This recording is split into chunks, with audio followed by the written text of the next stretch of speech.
राम सांग मैंने मुझे आपण को शिखेबी कम समय रे प्रेशर कुकर रे आपण केमी डेली चाउल खीरी बनैकी खाई पारे जहाँ देखापी भी बहुत सुंदर खायापी भी बहुत टेस्टी। तो से गोटे छोट प्रेशर कुकर रे फास्ट घी नेली घी काजू किसमिस भाजी दे तादरे जो चाउल को धोईकी रखी ताको पूरा से घी भाजबे आपन जमी से पूरा रेड कलर हो जाए। देखूँ मु भाजी भाजी पूरा ब्राउन रेड टाइप रो कलर करदेली। देखूँ केते सुंदर तार लुक्स टेक्सचरटा आसूची बस तापर और किसी ना यहाँ जो भाजिकी पूरा ब्राउन रेड कलर हो क्षीर को आउ गोटे पात्र रे गरम करके रखिथे। देखो मुझे भाजी भाजी पूरा ब्राउन रेड कलर नहीं देती जमी क्षीर कलरटा बहुत लुक माने देखिए बहुत सुंदर हम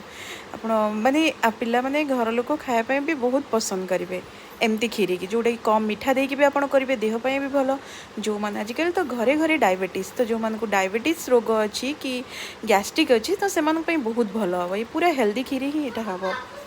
बहुत सुंदर खीरीटे हो। देखो तापर होगला मुझे पानी देदेली पानी देदेला देखिए बहुत भलसे गोले देवे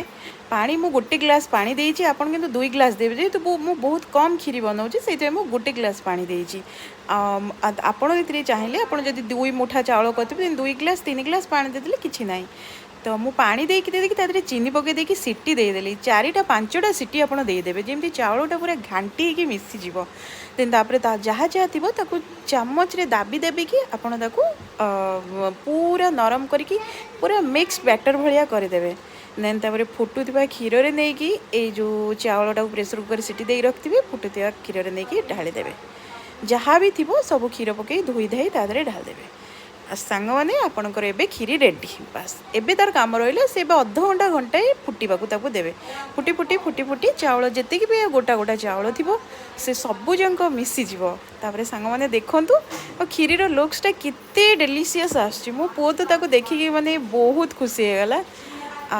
मो पुओर फेवरेट ही यही चाउल खीरी। तो आपड़ तादे मझे टे इलायची को छेचिकी 5-6टी इलायची को छेचिकी पकईदेवे आपड़ चाहिए तादे नड़िया जदि रखिथे कोरा नड़िया भी टी पकई पारे बट मु नड़िया खायापी जेहेतु भल पाएनि मो घर कहीं भल पाती तो मु ओनली इलायची को छेचिकी पकईदेली बस। देखूँ एमती फुटी फुटी फुटी फुटी से कम हो